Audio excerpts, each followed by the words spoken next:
Welcome to the Honest Designers Show, your transparent look into life as a modern designer. My name's Tom and I'm the founder at designcuts.com, and this week I'm joined by my fellow Brit and expert hand letterer Ian Barnard, American retro design expert Dustin Lee, and the incredibly talented South African illustrator Lisa Glantz. In this week's episode, we look at the power of saying no as a designer. Most designers I know are lovely, hard-working people. However, they also hate letting people down and often can back themselves into a corner by taking on too many projects and juggling too many things at any one time. If this sounds like you, then you'll love this episode. Let's get into the show. So this week we're talking about the power of saying no, which I realize kind of goes outside the realms of just design, but it's so applicable for creative people, I think. And I guess because we all love what we do, we've got into the habit of spreading ourselves a little bit too thin, overcommitting, trying to juggle too many things. And this leads to stress and letting down clients and all kinds of bad things. So we thought it would be an interesting one to dig into this week.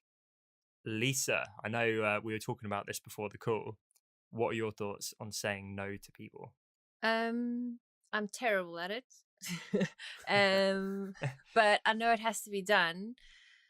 To be honest, I still haven't learned it properly because I actually have a folder in my email inbox that has all these emails that I've said, yes, I'm going to do these things, and I just haven't got to it. And some of them are like 3 months old. It's shocking.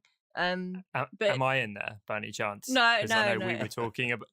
Well, although I should be, because we've been talking about this epic product which you're working on, and you had to say no to that. So I'm in your no pile, unfortunately, for now. Yeah, there is one email from you that's sort of heading that way. But anyway.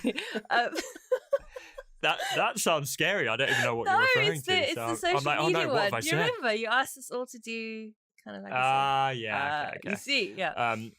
But yeah, so you might be bad at it, but you have learned. I mean, maybe you've been forced into actually having to I've been say forced. It to more Thank and more you. People, That's right? the right way to say it. I have literally been forced in some instances because I am only one person, so I can't do it all. And you just have to. Sometimes you just have to say no. And I'm kind of like a people pleaser, which I think a lot of women suffer from that. And it's difficult to say no, especially when you actually want to do it. Like there's some jobs I want to actually do, but I just can't, so I have to say no. And it is a difficult thing, but it does then allow you to do the things, like, you follow your sort of full vision of your future that you want. So if you're going to constantly concentrate on stuff that's going to hold you back from your ultimate goal, you're just not going to get there. So you have to say no sometimes. It's rough. It's got to happen. Yeah, it is. And as you say, I think all four of us are probably people pleasers to some extent.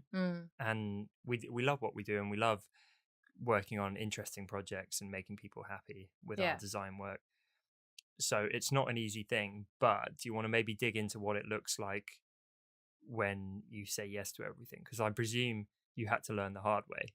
Oh, like, did things go horribly wrong for you when you weren't saying no?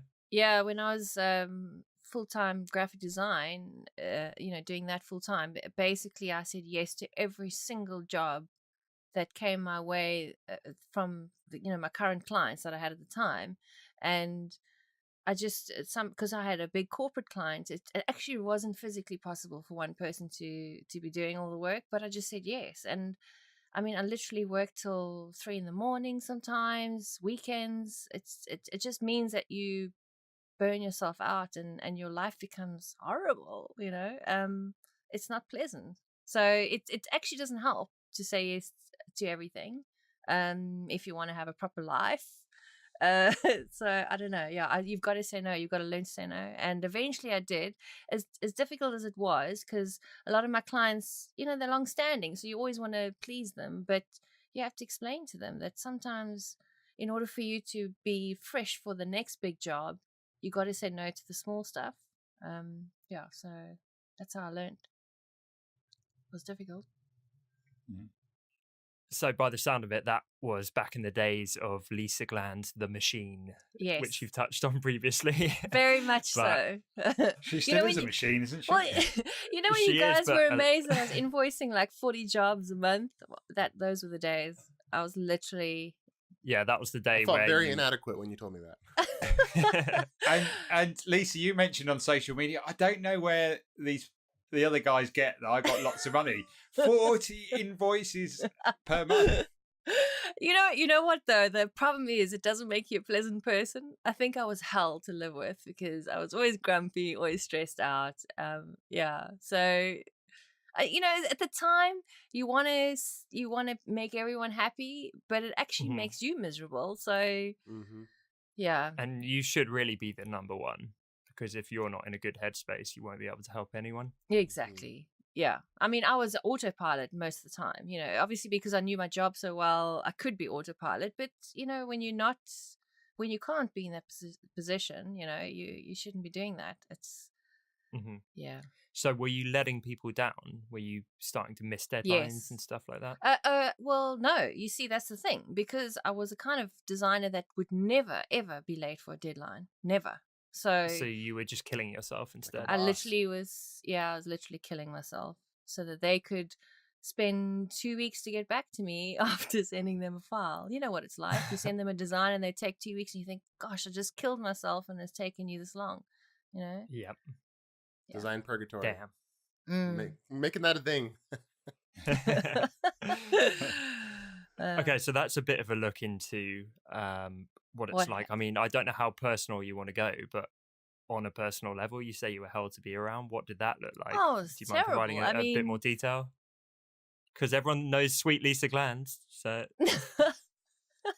I mean, maybe we should do a special episode of designers partners. Yeah. Oh, yeah, that's a good long-suffering idea. partners. Yeah. That would be interesting. Yeah, that would be interesting. Except it would be our angle on their life, which is probably inaccurate. But anyway. No, I mean, we'll get them on. Let them all have a rant on the show. Oh, that would be good. But yeah.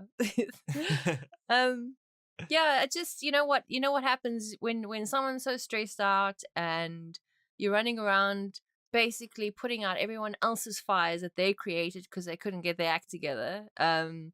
You become bitter, you become jaded, you become irritable. It's not because you're constantly putting out these huge flames that bad deadlines. It's not pleasant. I mean, I can't be alone. I mean, I'm sure there must be a lot of freelance designers that are suffering at the moment like that. Yeah, absolutely. So I'm going to open this up to the floor in a minute, but Lisa, what would your advice be right off the bat? So if people are listening to this and nodding along and saying, yep, I'm there right now. I've talked to a couple of listeners who've emailed me like essays pretty much describing what you are describing now. So I know some of them are in this position. Well, the bottom line is something's got to give. So either your health and your sanity and your way of life is going to suffer so that you can get more, your business to grow, or you need to sit down and think about, I don't want to actually exist like this. This is not the way I want to live. So then you need to start turning work away, which means, maybe you do take a dip in earnings, but you'll be surprised. Because for me, what happened was when I started saying no to the smaller jobs that would stress me out, and I started picking jobs I wanted to do, they actually ended up being better paid jobs because they were more organized, the clients were better, the companies were bigger, and so on and so on. So it's weird how that actually works out. So you think you're going to take a dip. I mean, you might, but the bottom line is it's about, you don't want to be on your deathbed and think, my gosh, I worked so hard and all I did was get stressed. You want to have a fulfilling life, because if you think about it, life is your day to day. It's not about, I'm going to work so hard this year so I can have a good holiday. If that's your aim, then it's pretty sad. Your aim has got to be how you want to feel every single day. And that means your work. And that's the kind of thing that I looked at. This has got to change because my daily existence isn't pleasant. And that's when I started pursuing the side thing to get out of it. Yeah. And that's why I am where I am as today. a buffer. So feel you on Yeah. that. I feel like you're speaking my language there. Probably Really? a lot of You people. had the same thing? Yeah. Yeah, and you guys love what you do, but Yeah. I can imagine when you're feeling that stressed, it's actually ruining your vocation. Oh, So your art and your true passion suddenly becomes not your true passion no. because it's got all this negativity associated with it. So suddenly you drawing the 8,000th cute bunny that month because you're trying to meet all your clients' needs, Yeah. you probably hate that little bunny. Yeah, and Yeah, you wish because he'd go it's away short. by that point. Yeah. Yeah, it's not good. Okay, so Ian and Dustin, how about you guys? You kind of nodding along here. I think for me, I was going along when I was just doing general design, just saying yes to everything. And I think when you first start freelancing, you feel that you have to say yes to everything because you're just in need of that financial stability of getting Yeah. enough money in. And I think you're like pressurized into saying yes because you don't know, because you're learning on the job, you're learning the whole freelance business and stuff like that. And so you say, yes, I'll do that. Yes, I'll do that. And yeah, like we say, it ends up being really stressful and you miss jobs because you've got so much on and yeah. So for me, it took me quite a while to start saying no to things. But that was when my transition from general design to niching into calligraphy, where I just wanted to do that, so I said no to other the main things. But I think I say like still say a lot of yeses, but they're mainly to things that are fun and I want to do, but can actually sometimes take. And what I've found recently is that saying yes to some stuff that I really want to do has meant that some of my other sort of income streams have sort of dropped because of my pursuing those other things. And so with you guys helpfully said, that's probably why your income streams have dropped, is because your focus has dropped on those and you're focusing on other things. And they're all really beneficial, but obviously I need to say no somewhere. You end up spread too thin. Yeah, that's spreading too thin, and that's what happens. You end up not being efficient at anything, and you wonder why it's so you get that thing where you get stressful and you're not getting anything done, and you're not earning any money or not earning much money, and you have to narrow that down. And you think like, for me, I don't feel like I'm doing that much, but it's lots of things that build up, and then your week's over and you haven't done anything because you're doing a bit here, doing a bit there, doing a bit here. You do loads, Ian, and you've admitted that you're quite good at not always motivating yourself, which I know I can relate to, and a lot of the listeners can. You can sometimes struggle to hit the deadline or get it done, which is very human.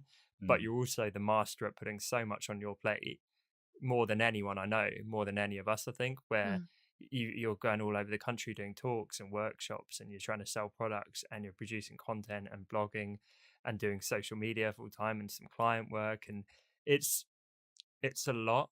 Whenever I hear what you've been up to, it's like, whoa. And I get that you perhaps naturally like working that way. You seem to like jumping between things and you like the variety, and that's awesome. But I guess it's about finding that balance, because I'm sure you'd be bored out of your mind, but think of how prolific you'd be if all you did was social media. You could get so much of that thing done, and I'm sure you'd be crazily successful at it because you've obviously got the talent and all the other parts. But I heard this saying about that stuck with me, and it was, you can do as many things as you want, you just can't do them all at once.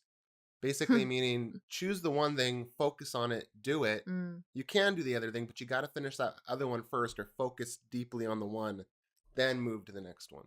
And that stuck with me as something I need to get better at doing, because I don't do that well.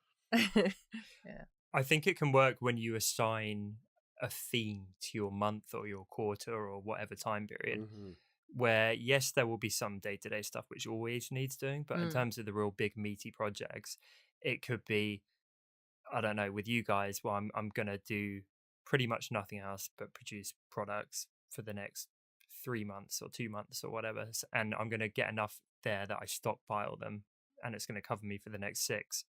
And then a month after that, you're like, all I'm going to do is optimize what I have. I'm going to tweak my blog and my website and get everything running smoother. Or I'm going to look at my processes and all that kind of boring stuff. And I'm going to come out of that month and be in a better position. But I think when you're flitting between things, we find this at our company all the time. Like I have endless meetings with team members about better ways of doing things or doing it in batches, because if you see someone's head constantly turning in all directions, kind of jumping between odd jobs, funny enough, they end up in a meeting with you saying, oh, I feel really stressed, or oh, I feel like I can't get my main stuff done because I'm being pulled in all directions. And the answer for me is always try and do it in batches if you can. Yeah. So allocate, like, even if it's in your week, be like, okay, Monday is for client work, Tuesday is for this, and do nothing else. So you're not jumping between tasks, you're just blocking it off. And outside of that, I think if you've got too much coming on and too much client work, whatever it is, I think you have to either say no, you have to delegate, or you have to automate. And so saying no is pretty easy. It's like, sorry, I'm too busy, I can't take it on. And you just have to kind of get over that. Delegating is obviously hire someone to help you out. And then automating would be something like, if you guys constantly got the same questions from clients or something like that, you put in the upfront time to produce a video which answers their question really clearly. And that takes a bit more initial time, but then saves you writing the same essay out or explaining the same thing every single week or every day or whatever it is. I love that. Yeah. But how do you deal, because this is the part, I mean, it's a new problem, if I can call it, I put inverted commas problem, because it's a problem for me because I feel terrible saying no, but I don't know how to get part. Like you said, just say no and deal with it. But when somebody's writing you an email and literally spilled their entire life story to you and explained why you are the right person to do this specific thing for them, I mean, it's terrible to turn around and say, well, I'm sorry. I agree. I do a few things. We've touched on similar conversations before. Yeah. And I presume obviously you're not writing back and just saying, nah. No, that's So the thing. Yeah. I know you're going to be lovely. So if you write back and you're like, oh, I just had a quick flick onto your website, your company looks amazing, and honestly, I wish I could work with you. This is exactly the kind of thing I love to work on. However, I am literally too busy right now. And for that reason, I have to say no, because I would end up missing deadlines. I wouldn't be able to give my all to this project, and that wouldn't be fair on either of us. Yeah. However, if you like my style, here's 3 designers I'm friends with who have a similar kind of style, and I think wish they're I had available. that. I wish I could give them exactly what you just said, like, you know, alternatives. Well, I'm sure you could. Like, ask me. Like, if you really care about this thing, after this call, ask me. And we work with tons of designers, and they're not identical, but they're kind of similar in aesthetic. And okay, because that's the thing. Yeah. I mean, obviously they approached me for my particular look, so I need I need to refer them to people who. That's great. Yeah. And I'm happy to look awesome in like an introductory email saying, can I drive you more business through Lisa Glanz? I'm sure they'd be over the moon. So, yeah, let's make that happen. But that's what I mean. There's always kind of avenues. Yeah. But I guess what I struggle, what I'm saying is, I mean, obviously the writing, as you said, you need to frame it well, but it's more the psychological. I really struggle to let people down. It's just something I have to get over, and I don't know if I ever will, I guess. I think one way to think about it that can help is when you say no to someone, maybe you're letting that person down, but if you say yes to everyone, you're probably going to end up letting almost everyone down. Yeah. So by saying no, you're able to really deliver on people and help them. I think of that about Retro Supply. I spent so much of my life trying to get to a point where I could say no to a lot of stuff, and finally Retro Supply built up and grew, and I had people that wanted me to do client work, and then retro stuff was really popular, and then watercolor stuff started to come in, and brush scripts started to come in, and I had to decide, am I going to say yes to brush scripts and clients and watercolor stuff, or am I just going to say no to all that and just do this one thing? And it was a really hard decision, and yeah, it leads me to something I think is really important. If you can say something that's hard to say no to, is probably the thing you need to say no to. So for me, it was really scary to say no to I'm not going to do client work. I'm not going to follow these trends because maybe something bad is going to happen if I don't follow these trends. So I just said, but I said no. I said, no, I'm just going to say yes, a big hell yes to the retro stuff and see what happens. Yeah. And that ended up freeing me up in so many ways. And I probably No, lost you're some right. opportunities, but I gained so much. Yeah, I love that. It's empowering, right? Yeah. And it gives you more conviction. And we said before this call, every no really lets a yes happen. Yeah. Mhm. But somewhere it's else. also a risk. Exactly. It's a risk as well. Saying no to some work, some paid work, is actually a risk. Yeah, And of course. you know, and sometimes that won't pay off, but sometimes, like in Dustin's case, it has paid off, where he's said no and said yes to just doing the retro stuff, and he's you know really benefited from that. And I think, you know, like we take risks in saying yes, we have to take risks, and then something else will come along that will align more with what my goals are, with what I desire to do, the things that I really like doing, rather than the things that maybe I like doing but don't really benefit what I'm doing. And it is a nice problem to have. I completely understand the stress of saying no and not wanting to let people down. But choice is ultimately a good thing. And it is a very privileged position to be in when Absolutely. we've had other episodes about fighting to get your first client. Mhm. So I definitely I wouldn't forget to have an appreciation for that, because it's like if, I don't know, if you're looking for a dream partner romantically and someone was like, well, here's 4 potentials and they all think you're great and they're all wonderful and you have to choose. Yeah, it might be tough, like umming and ahhing who you're going to go with, but that's a hell of a lot better than being there with no options. I was just going to say, Tom, you've kind of like also made it a little bit clearer to me now why I also feel this thing about saying no is because I appreciate so much from where I came from nothing in terms of getting clients and getting work. Now I'm literally like turning work away. It's So true. it goes against my, I don't know, my Humble beginnings. yeah, Yes. yes, Yeah, makes sense. yeah. You actually are getting proactive about it though, because you're doing something with your products that makes you more scalable. Yeah. Which is great. So loads of people before would have been like, can I hire you to draw this kind of thing? Oh, yeah, because if you can just say, look, go to this shop and you can buy it Well, and a fraction of the leads price. that leads to clients too. Exactly. But seriously, it lets you have thousands of potential clients rather than dozens. You're right. You're right. Because your work becomes You're scalable. so right. This is helping me. Thank you. This is like therapy. A big interesting thing about design I've noticed with the rise of the internet, I know it makes me sound old because the internet's been around for a while now, but with the rise of the internet becoming just a daily part of life, right? Yeah. Sounds so dumb to say that. That's funny. But with it, designers and what their roles are, I think, are changing. So saying yes because you feel like you're supposed to, for instance, saying yes to doing a client project because you feel like, well, I'm not really a designer. I can't justify calling myself a designer unless I say yes to this certain kind of project. In my opinion, is a totally wrong reason to say yes to projects. Designers are different now. I don't think that if you teach Von Glitchka, for instance, good friend of mine, he does a lot of courses. He probably does more courses and things like that than he does design work these days. He does a lot of personal stuff and a lot of courses. Is he not a designer? Of course not. He's a huge, amazing designer. Yeah. So I don't think you should say yes to things just because you feel like you need to in order to keep the title. Yeah. Say yes to the things that make you feel good inside and motivate you to push forward and try things. Don't say yes because that's what you need to do to say, oh, well, I'm a designer. I just think that's a BS thing to have to do, and it will make you miserable. And that's why I don't say yes to most design work. I enjoyed it, but I was so happy. I tried to get out of it for years. I wanted to have more freedom, and I got it by this work, and I was like, I'm not going to let the fact that I'm not as much a designer as someone that constantly does client work be the thing that makes me keep doing it. Yeah, that defines you. Yeah. I like that you can be more deliberate in your decisions as well.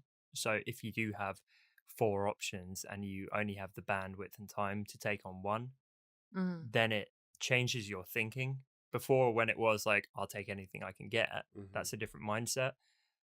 But when you're really starting to think about, okay, here's the kind of money that I would be happy with. Here's the type of project that interests me. Here's the kind of client that I actually enjoy working with. It lets you learn more about yourself, I think, and how you like to work. Mm. Whereas when it's take anything that's coming at me, you almost have to mold into each client and adapt to fit their needs. But when you're a bit more confident and sure in yourself, basically, I guess what I'm saying is it brings you confidence. Yeah. Confidence is like it's a nice side effect of choice, because you're like, well, this is me, and so those three aren't going to be a good fit for me, but that one is. Yeah, I think it goes hand in hand with your vision for your future. So if you're building a graphic design business, what kind of graphic design business are you building? You know, what if you're a hand letterer, what kind of hand letterer do you want to be? So if you, I think if you're clear on that, then maybe each decision you make and you have that in mind is easier to make, because is it supporting that ultimate goal, or isn't it, I guess. Mm-hmm. I mean, that's what now that you guys are giving me more to think about, saying no and why that's important. But what I currently use is exactly that. Like, I have a goal, I know what I want to do for the year, and saying yes to this project, is it actually going to help me get there? Yeah. So you got to think about that as well, I guess. Tom, how do you decide what you say no to? You've grown a business where you've had to eventually, things you've done, say no to them, Mm-hmm. so you could move on to other things. As someone that's done that probably more than any of us, how do you prioritize what to say no to for yourself? Mainly the delegation and automation that I talked about. But like, what do you choose? Like, how do you say this is something I shouldn't do, or this is something I should do myself? Yeah, good question. It's either the stuff you don't enjoy, although to be honest, I like most aspects. So it's for me, it's the stuff that I keep not getting done. So if something keeps floating on my to-do list and never getting done, Okay. that's a pretty clear sign that I need to hand it off for Yeah, someone it's else a good to do. gauge. It is. And I Yeah. really hate not getting stuff done, but we've all got that item on our calendar or to-do list which keeps getting moved to tomorrow. Yep. And then tomorrow and then tomorrow. And I've still got a few of those now, and it's like, well, this is never going to get done. There's someone who could do a better job and get that done today. Yeah, you're so right. That's why I keep ranting to you guys about delegation. I'm a big believer in it. If you can afford to do it, I think do it. If you can't, then there's other options. Like just learn to pick and choose. Like, it forces you to think smart. So Dustin, you're probably familiar with this, with the 80-20 rule. Yes. So for anyone listening who doesn't know it, the idea is 80% of your results and benefits come from 20% of the effort or whatever's going into something. So you will probably find that 80% of your business is predicated on 20% of your clients. Or if you're selling products, 80% of your income comes from 20% of your products, or whatever it might be. Generally, that tends to map out. And so that really can impact your decision making. So when you're trying to say no, it's like, well, yeah, that might be kind of fun to work on and kind of help me, but I can tell it's not really going to have the impact that other thing would have.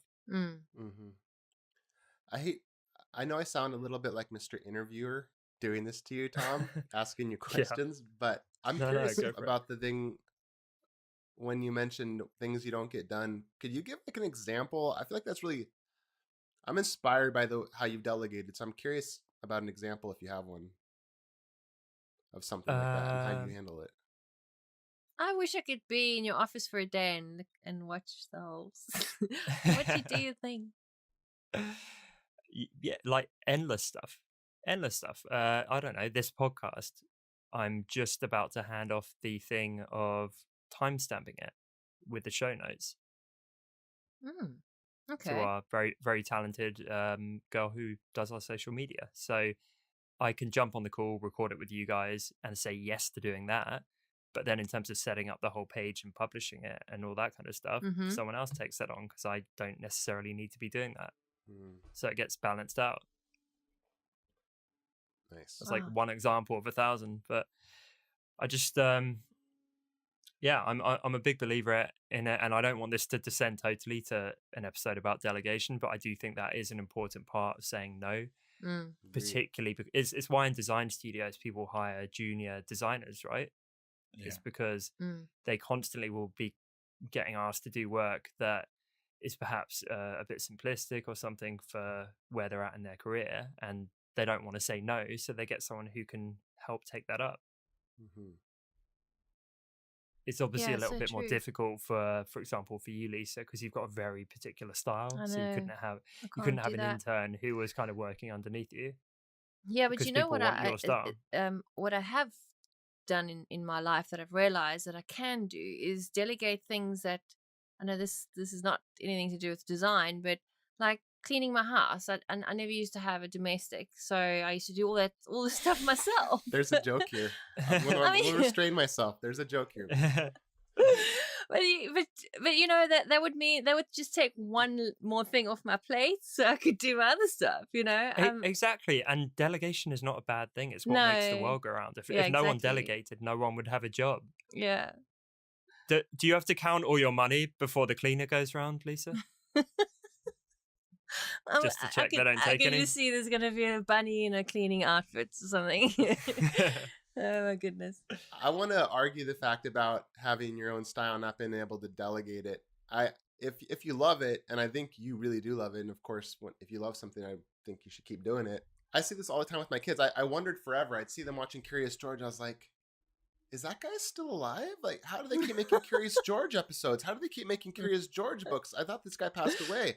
What about Dr. Seuss? You know, it's not like, for the most part, unless you're Picasso or something, and even then it's arguable, you can probably find someone that can do that. I mean, there's literally Disney and companies do that for a living, have Yeah. whole Oh yeah, bullpens of people that copy a totally. style. So if you were miserable Mhm. making bunnies, which how could you ever be miserable doing that? Exactly. I think you could still delegate that kind of thing.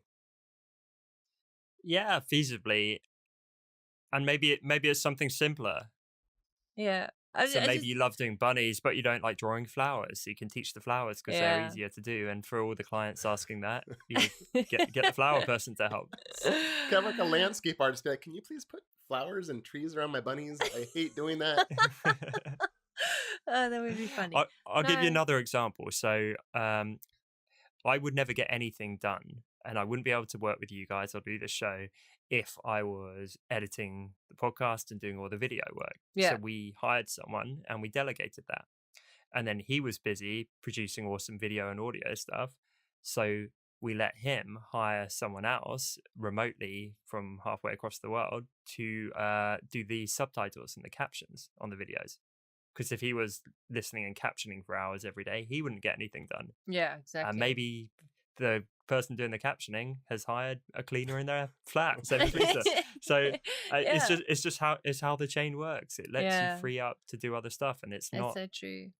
it's not a bad thing that you're technically saying no and not doing it yourself. I could picture a lot of people listening to this saying, well, that's really nice for you. You can delegate something. How am I supposed to delegate something? I'm just starting, or I'm hustling to try to get things going. And just to address that, because I'm assuming there's a lot of people that feel that way, I think you can delegate things even when you're just maybe not in the very beginning when you're really hustling to get going. But once you've gotten a little bit of a stride going, if you can find out what's the things that, like Tom said with the 80-20, what's the things really making me money?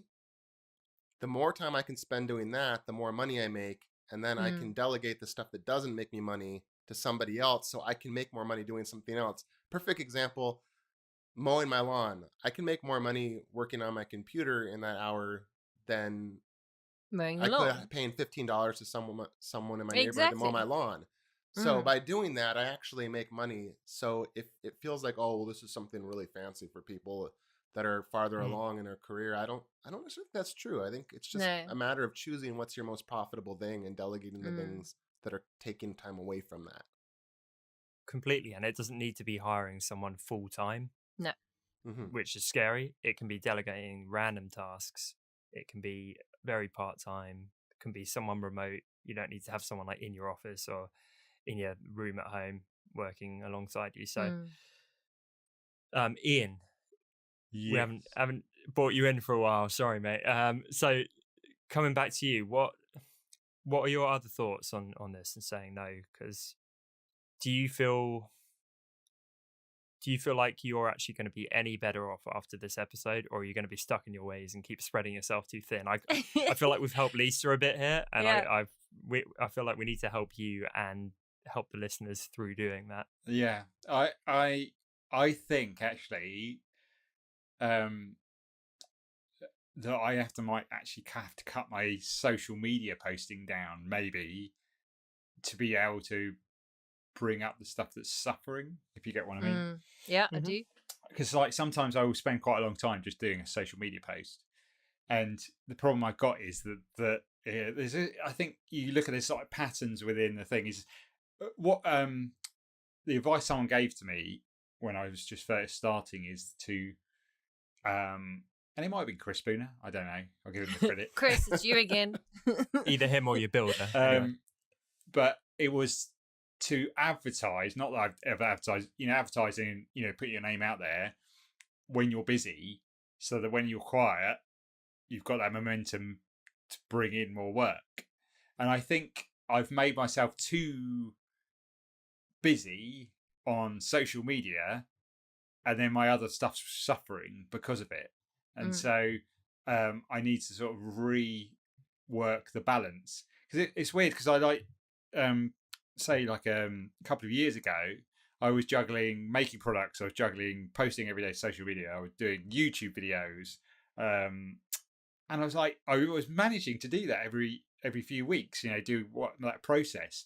But for some reason, this year's been quite hard because I've only been doing 4 days a week, but for some reason I haven't been able to do anything efficiently except post to social media. But then what the problem is, I'm being, there's a bit of an imbalance. So the stuff that I'm posting about and stuff, there hasn't been like a catch for people to sort of buy my products or to get my stuff off my shop, and so things have suffered. And so I'm probably putting 80% of my time on social media, but it's not earning me the money that the 20% thing I need to focus on. If you get Yeah. Does that make sense? Yeah. Totally. It does in my head, but and I feel like it can translate though. So the social media doesn't really make you the money, and you've invested the time in it, but I do feel like it builds a tremendous bank of trust and likability in you that can be, what's the word? Harness. Yes, harnessed into good word, into money, because people love what you're doing and want to be like you and want to learn from you. So yeah, and the thing is, what's great about social media is, obviously it builds the audience and it builds customers, but it also provides great opportunities as well. And I think that, which is really good, but I think that sometimes you have to have alongside that a sort of a money making avenue, so that you can keep doing what you're doing. And I completely. It used to be, people would say a blog. I used to be a blogger and do a lot with bloggers. A blog is not a business. Well, that's changed. It's not. I mean, Like, no, like it's not a business. It can support a business. A business can hang off of it, but in itself, it's not a business. So you need that money making thing alongside it. Yeah. And I think that, you, like you say, you look at the thing that makes you not that we should focus on the money, or it's hard not to, I suppose. Yeah, you got to eat. We've all got to, and I've got to provide my children, I provide for my wife, pay the mortgage, and it's trying to get that sort of happy medium, but also to try, because doing what you love can be something that's really good, but also if it's not bringing in the money on certain avenues, it's not, you're going to then get into this stressful bubble of you're doing something you really like and it's not making you any money, and you're like you can literally drown in the attention that you build for yourself. And this is not on any scale that Ian has, but so with Retro Supply, I have a blog, and it draws in around 30 to 40,000 people or views a month, right? And I am constantly now, and I need to talk to Tom about this, he probably has some insights, I'm drowning in this traffic, in the sense that I'm like, how do I convert more of this traffic into for me, it's customers, but it could be clients that I'm doing work for or whatever else. Mm. It's a very similar thing. And you're like, how it's all around, yet I don't know how to Yeah. grab the Bring it opportunities. in. I'm grabbing my hands in the Mm. air, by the way, for people who obviously can't see me. I don't. It's like any. Sorry, No, you Lisa, go. go on. No, I was just going to quickly say that is why I struggle a lot with the whole social media thing, because for me, I don't see direct sort of as much as I enjoy doing the social media, I weigh up, like, I have to either finish my product this afternoon or get this done, or I need to do a post, and obviously the getting the product done always wins. Yes, it's guaranteed to make money. Yeah, and the thing is, what happens is then your social media suffers, and that to me also isn't that great, because I love interacting, with people on social media. That to me is great, but something's got to give, because you can't do it all. So you have to say no to some things so that other things can, solve. So I'm in sort of the reverse position of what you are in, as in, I prioritize social media over everything else. But what's now happened is that is affecting me getting out products quick enough, or fonts, or whatever that may be. And so I need to readjust the balance. So it might mean I only post 3 times a week rather than 4, 5 times a week. Yeah. And so I can spend more time, whether that's on products. I can also see the value in growing my YouTube channel as well. To have, because like Instagram is something you can make money from if, I suppose, you're in the right sector. Because say you're in like the fashion, if you've built up a following, you then get sponsored for featuring, clothes within your posts. And so you can just be on Instagram, and you can just be posting every day, of the clothes you're wearing, and you put some links in it and stuff like that.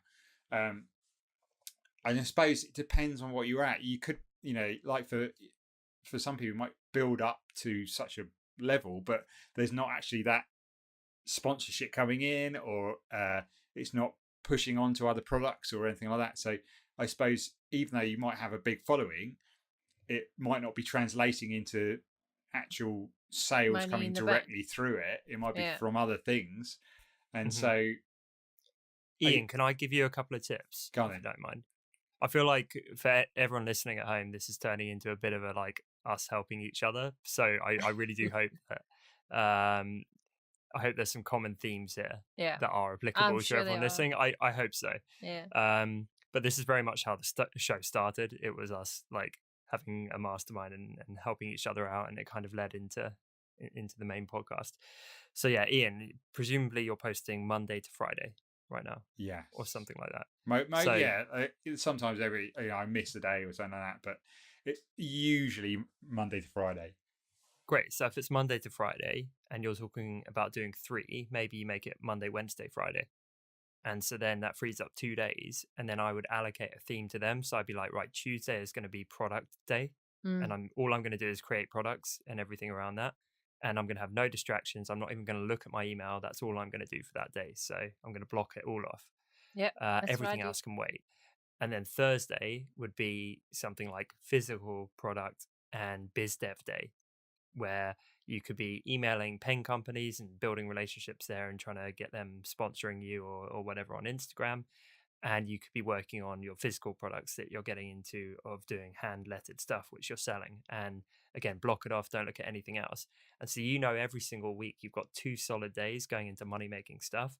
And then on the other 3, you can allocate your social work in a more direct monetary way, where you're doing more of the Instagram stories, like slide up to see this latest product, and pointing people to the stuff you're doing on the other days in a more direct kind of aggressive way, without obviously being too salesy, doing it in a way that's kind of cool and engaging for your audience. The thing is, for me, I love helping people, and I love posting to entertain people. And I suppose what's hard is that at some point you have to earn money.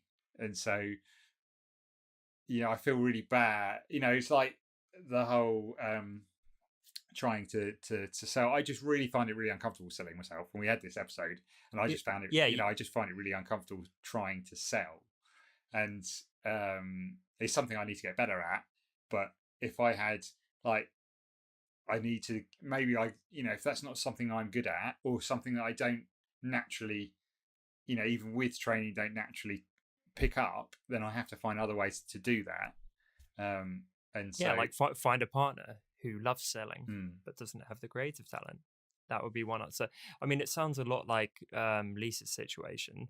Lisa doesn't want to let down potential clients. You don't want to let down your audiences on social media. But both of you, through not saying no, are basically damaging yourself.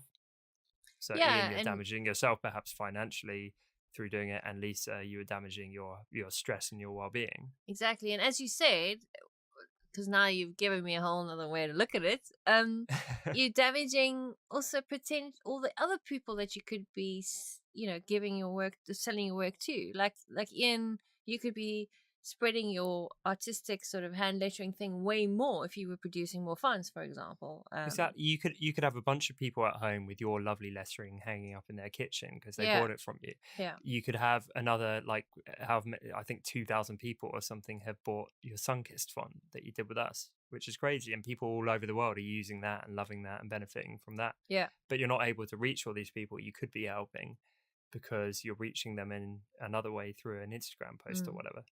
No, thank you. And that's really helpful. Hopefully. Lots of stuff to think about. Yeah. Anyway, hopefully that's a good closing note for everyone listening. Again, we've gone quite personal in this episode, but I think the general themes are you have to look after yourself, and hopefully by sharing our own personal experiences, it shows obviously that all of us are struggling with this as well. This is not something that we're not familiar with or that we've just solved. I think sorry to butt in, but I think that it's quite easy to portray on, when you see each other on internet and social media, that you're doing really well. You've got your stuff together. And just because, you've been doing some jobs, a designer's been doing some jobs for Nike, or they've been doing some jobs for whoever, that they're doing really well. But it's actually the case that they may be struggling as well because they don't, because we've got to be the salesperson, the manager, and all these different elements. Everything, yeah. Not everyone finds that easy, and so, and where you have an area of success, sometimes that can be a hard thing because people think, oh no, I won't get in contact with him because he's really successful, or won't, they don't need my product. They're doing all right as they're right, and I think that. And then you get, it's very much a mind game. You're like, oh no, because this is not happening and this is not happening, but people think this, and so it's very much everything sort of collides, and you struggle with what to do, too much on, stuff like that. It's sort of like I feel like saying no to things and saying big yeses to things is just like meditation or running or exercise. It's something you do your whole life, and you never perfect, or when you fall off, what is it, the phrase? You fall off the wagon all the time. And to add to that, what Ian was saying, I've never met any designer, and I feel like I've met quite a few who I think of as very successful, and I include you guys in that has ever just like leaned back with both their hands behind their head and said, everything's going so smoothly. I finally made it. No more worries. The money's coming in. It's all perfect jobs, and pretty much like I'm just like in a perfect good place. That just never happens. You're constantly evolving and changing things. To be realistic, there's a graph that someone I was watching a tutor a learning course just about YouTube, just looking. The person was a successful one, had over 1 million subscribers, but going through the reality of what that looks like. And he said, you have to prepare that when you go up, you're going to come down. Your business is going to come down at some point. That's like realistic. Yes. You have to know. There's never going to be a point where it's just going to stay up there. Things are going to happen and it's going to come down. And you have to prepare for that. The problem is people get successful and then they may be like, oh, let's upgrade the house a bit, or, do some big things with that money. Yeah. Yet what happens is that because the thing is, all that happens is something has to happen. Like for Instagram, with Instagram changed their algorithms, and that really affects quite a lot of people's feeds, and that can affect sales. The fluctuation of people, maybe selling a certain type of font might mean that yours then gets pushed out because there's so many choices and people go, oh, I don't know what to get. And so I think realistically, you have to make sure you're prepared for, if you're doing really well, know that there's going to be a point where that curve, top of the curve, comes down again. It might not go, it's not going to go all the way to the bottom, hopefully not, but it's going to go down, and it's just a natural progression. Yes. And it might come back up again, but there's a natural progression. I think you have to really understand that may happen. I've heard it described as, think of anything that's a success or a bad thing in your life as something that someone gives you, and at some point you're not going to have it. So someone gives you a gift or food, and maybe that's success, right? Like, you have it for a while, you get to take care of it, and then someday you're going to have to give it back. Yeah, and you might get it again, but it's never going to be a consistent thing, I think, for most people or any people. I would advise my approach of, even when you feel like stuff's going really well, living in constant terror that it's going to go away, because that's pretty much what I do. Yes, that's stoicism in a nutshell, right? I have like my best ever month or whatever, and then be like, I'm terrified.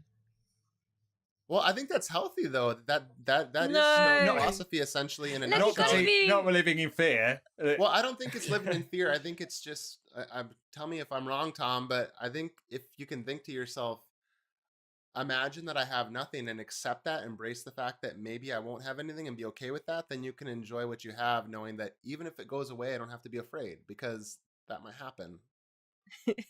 Or maybe Tom actually did mean I live in constant sweaty nightmares fear. How did we get to this? This is I don't know, but circling back, the theme of saying no. Circling back. Gotta get back somehow. I'm gonna round things off again, but yeah, no, it's good. I think like it's like a bonus discussion this week, because it's worth giving some thought to as well. But for everyone listening at home, try saying no to something. If you're feeling anything like what we've described in this episode, with the stress or the money or whatever it might be, just have a look at, first of all, audit what you have going on, and then see what you should be saying no to. Yeah. And go for something easy. Maybe don't fire your biggest client or something, but go for something small and easy, and just get that first no out of the way, and hopefully it'll be a game changer for you. Thanks so much for listening to this week's episode. If you could resonate with what was being discussed, it may be time for you to start looking at ways to put yourself first sometimes, and learn the power of saying no in the right situations. After all, you can only do a great job for other people if you're looking after your own well-being too. As always, you can find full show notes over at honestdesigners.com, or find us over on iTunes by searching for The Honest Designers Show. If today's episode helped you, then it would mean the world to us if you took just a moment to leave us a review over on iTunes, as this is the best way for other designers to discover the show. Thanks again for tuning in, and we'll see you next week right here on The Honest Designers Show.